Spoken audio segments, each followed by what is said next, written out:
That's a big question. Kaya nga, ano ito sila sa Supreme Court, tignan mo.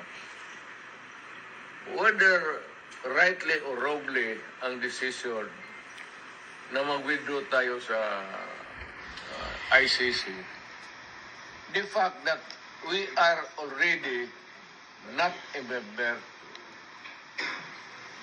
So, dapat intindihin ng mga abogado yan, pati sila, they should, ito naman, General Torre, ask them seriously again. Kasi, palapit ka na mag-retire.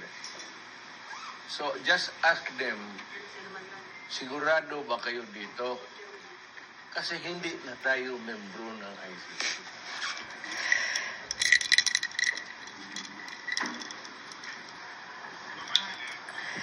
Medisina ko.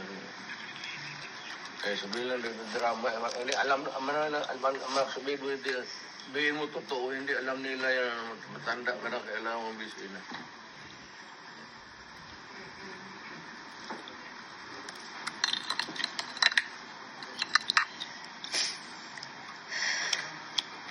Sabihin mo siya inyo, sabihin mo siya, nagdadala ng kaso dito.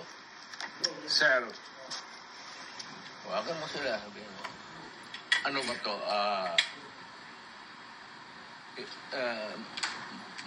May bariyan kasi. Pero kung sasama ako sa iyo, huwag kang magtingin dyan, sasama ako sa iyo. Yes, sir. Thank you, sir. Total, nandito naman tayo sa government facility. Yes, so, escape is not a problem. Impossible dream. Thank you, sir. Okay lang mga parado. Ang akin lang, I might not have the chance anymore to lecture on you na the serious implications nito. Yes, sir. We have withdrawn and then you allow me to be brought to a body of which we are no longer a member. Isa yan. Kaya sabihin mo din sa prosecutor, sabi ni Mayor, kindly ponder on this seriously. Alam mo man, nabasa mo man siguro, withdraw na tayo. So, bakit mo ako dalhin doon sa international body na hindi tayo membro? Kung balang araw, per chance, kung isa sa inyo magkakaroon ng kaso, at joking ko yung mga politika, alam mo naman politika ito. Sabihin ko siguro, doon, hatakin mo yan doon sa maligayahan kayo yan. I'm reminding you, not because I want to, I'm not berating you actually.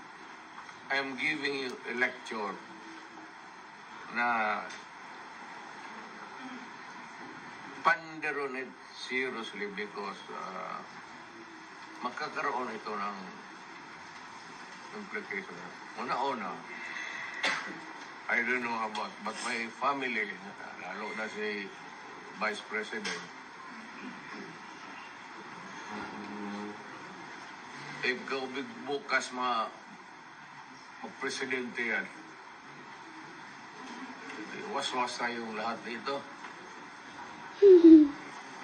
Or on a longer term, kung tatakbo yan, mananalo yan. Dahil nga sa ginawa ninyo tuloy, ano.